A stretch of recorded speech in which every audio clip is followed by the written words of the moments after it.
नमस्कार दोस्तों, चलिए इस एपिसोड में मैं आपको मेरे वनस्पतिक विज्ञान के बारे में बताती हूँ।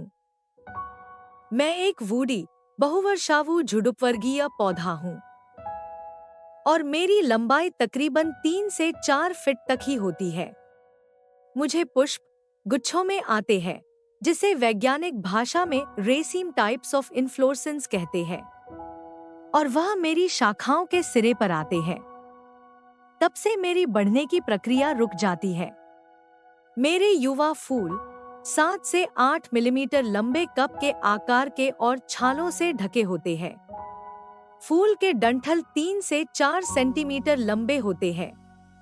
बाह्यदल और पंखुड़ियां यानी कि सेपल्स और पेटल्स 5 की संख्या में होते हैं।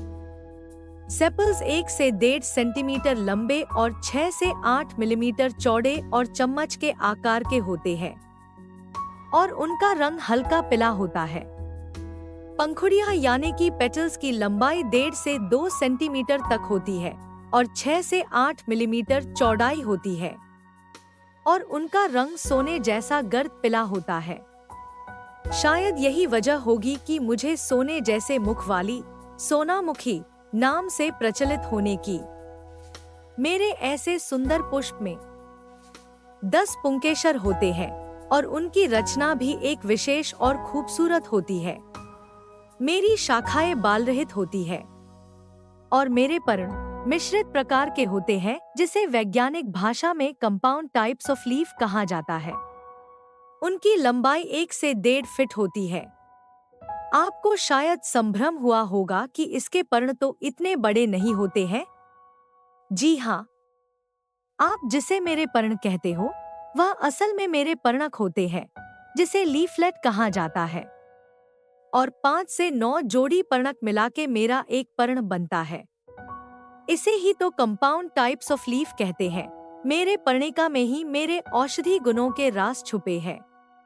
मेरा वजूद आगे बढ़ाने वाली मेरी फलियां लगभग 4 से 5 सेंटीमीटर लंबी और 1.5 से 2 सेंटीमीटर चौड़ी होती है। परिपक्व होने पर वह भूरे रंग की हो जाती हैं।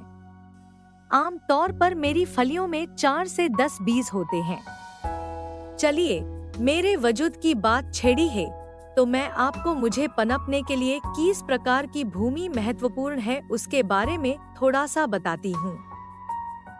वैसे देखा जाए तो मेरी ऐसी कुछ खास डिमांड नहीं है।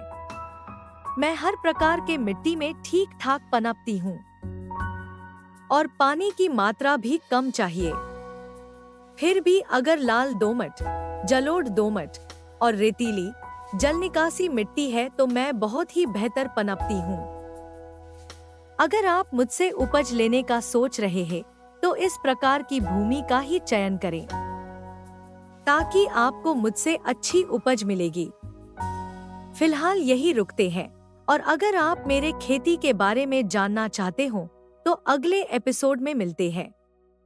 तब तक के लिए आपकी प्यारी सोनामुखी का आपको धन्यवाद।